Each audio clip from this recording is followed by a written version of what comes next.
बहुत समय पहले की बात है, जब रेगिस्तान के किनारे एक छोटा सा गांव बसा करता था।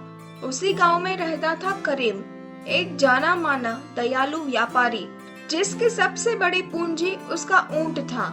ऊंट का नाम था बहादुर। पर बहादुर सिर्फ ऊंट नहीं था, वो करीम का सबसे अच्छा दोस्त था, जिसकी वफादारी और समझदारी के किस्से पूरे क्षेत्र में मशहूर थे। सालों से करीम और बहादुर साथ साथ व्यापार के सिलसिले में दूर दूर तक की यात्राएं करते आए थे। रेतीली पगडंडियों, सुनसान कारवा मार्गों और धूप से तपती दोपहरी, इन सब का गवाह था उसका साथ। बहादुर हर मुश्किल में करीम के साथ खड़ा रहता, चाहे रास्ता लंबा हो या सूरज अपनी पूरी तपिश दिखा रहा हो। एक बार करीम और बहादुर एक बहुत ही मुश्किल यात्रा पर निकले। इस बार उन्हें शहर जाना था, जो रेगिस्तान के दूसरे छोर पर था। रास्ता कठिन था, मीलों तक रेत के ऊंचे टीले और उस पर चिलचिलाती धूप थी। लेकिन करीम को अपने अनुभव और बहादुर की ताकत पर भरोसा था। यात्रा शुरू हुई।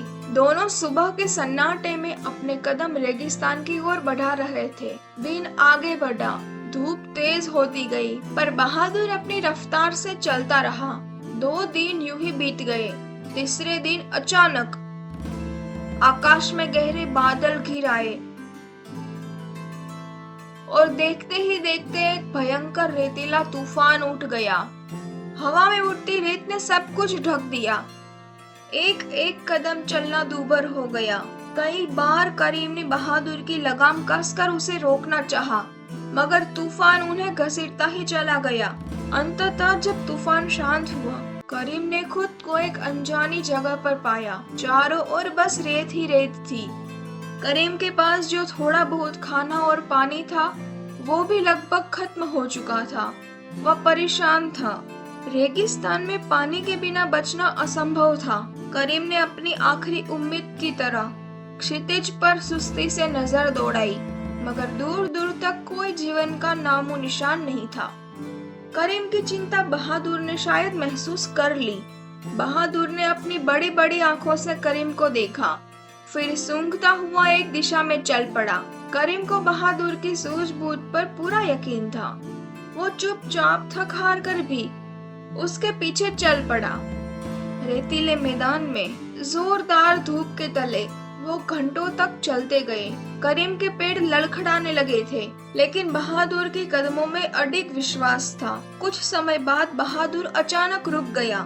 करीम ने देखा, जहाँ बहादुर रुका था वहाँ रेत में एक छोटा सा हरा भरा पौधा नजर आ रहा था। वो आगे बढ़ा और देखा तो जमीन से ताजा पानी सिर रहा था। ये एक छोटा सा नखलिस्तान था।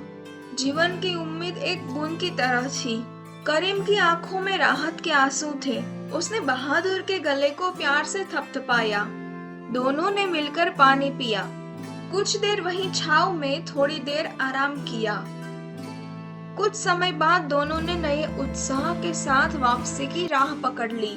बहादुर की सूझबूझ और वफादारी ने एक बार फिर करीम की जान बचा ली थी। जब वे अपने गांव लौटे तो करीम ने सबको बताया। सिर्फ ऊंट ही नहीं, बहादुर उसका असली दोस्त और जीवन रक्षक साथी है। इस कहानी से ये सीख मिलती है कि सच्ची दोस्ती समझदारी और वफादारी से बड़ी मुश्किल भी आसान हो जाती है। जब हम एक दूसरे पर भरोसा करते हैं, तो रेगिस्तान जैसी कठिनाई भी राह बन जाती है।